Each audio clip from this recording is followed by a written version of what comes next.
वो पहाड़ के दामन में वाक़ एक गार में रहता था। वो कब से यहाँ आबाद था ये किसी को पता नहीं, शायद इससे खुद भी इसका इल्म ना हो। जिंदगी की फुर्ती कभी कभी इंसान को इस बात पर उकसा जाती है कि इसे मशीनरी दुनिया से उठाकर एक ऐसी जगह लाकर रख देती है जहां इर्द गिर्द की सारी मादी चीजें यूं लगती हैं कि गोया वो 1000 सालों के मुसलसल सफर के बावजूद भी सिर्फ कई मीटर का सफर तय कर चुकी हो। शायद ये जिंदगी का वो रुख है जो कदीम रंग लिए रहता है।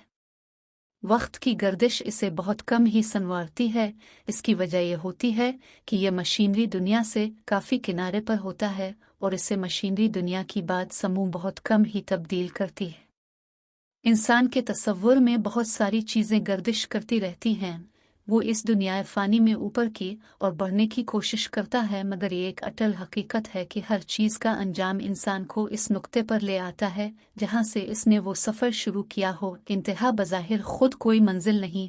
जब कभी इंसान आखिरी हद पर पहुँचता है, गोया वो दोबारा नुक्ताए आगाज़ पर पहुँच जाता है। वो भी इन सारे मनाजिल को तय करने के बाद आज फिर से इसी कदीम चीज़ों के दरमियान रह रहा था। हमारे लिए कदोमती या पुरानी चीज़ें कोई मानी नहीं रखती, मगर इसके लिए ज़रूर रखती थी, क्योंकि इसका ख्याल था कि क़दामत में भी हसन है।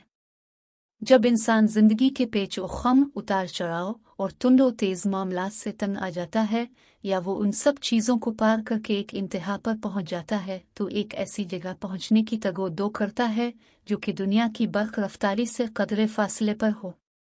वहां पहुंचकर वो अपनी राह जो उसने तय की होती है, इसका बचपन और जवानी जो उसने गुजारी होती है, इस पर एक निगाह डालता है और अपने खून की रोशनाई से, याददाश्त के कलम से, ज़ुबान, हाथ और चेहरे गरज पूरे जिस्म के सफ़ों पर एक किताब लिख डालता है जिसमें उसकी ज़िंदगी की सारी यादें, तजुर्बे, नसीहतें, गलतियाँ कतार दर कतार तहरीर होती है। यह किताब हर शख्स को सबक देती है, ज़िंदगी के तर्ज का, गलतियों का, पेचो ख़म का, करबो मलाल का, जोशो जज्बे का, पंदो नसाए का, वक्त और मौत का। और सूरज ढलने में अभी काफ़ी वक्त था। आसमान पर अब छाया हुआ था।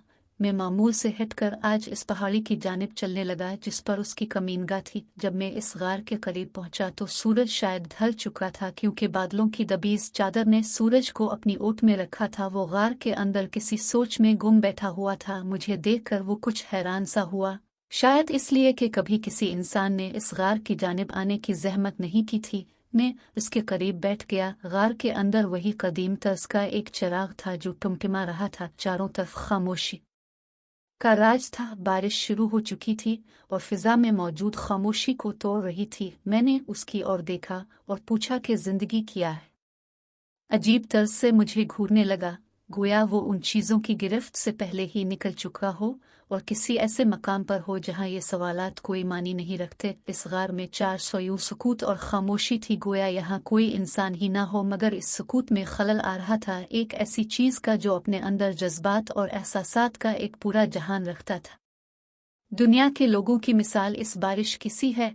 वो बोलने लगा, वो चाहते हैं कि इस दुनिया में ऊधम मचाए और दुनिया में हर समत एक ऐसी जिंदगी का वजूद हो जो हर लिहाज से तेज और मादी चीजों से भरी हो। कदीम जमाने को आज एक ऐसे तर्ज से देखा जाता है गोया वो एक ऐसा जमाना हो जहां जिंदगी की कोई सहूलत ना हो, जहां बीमारी का कोई इलाज ना हो, जहां जिंदगी की रफ्तार इंतहाई सुस्त हो। वो खामोश हो गया और मैं इस चिराग की ओर देखने लगा जो दुनिया की हर चीज से बेखबर जलमिला रहा था।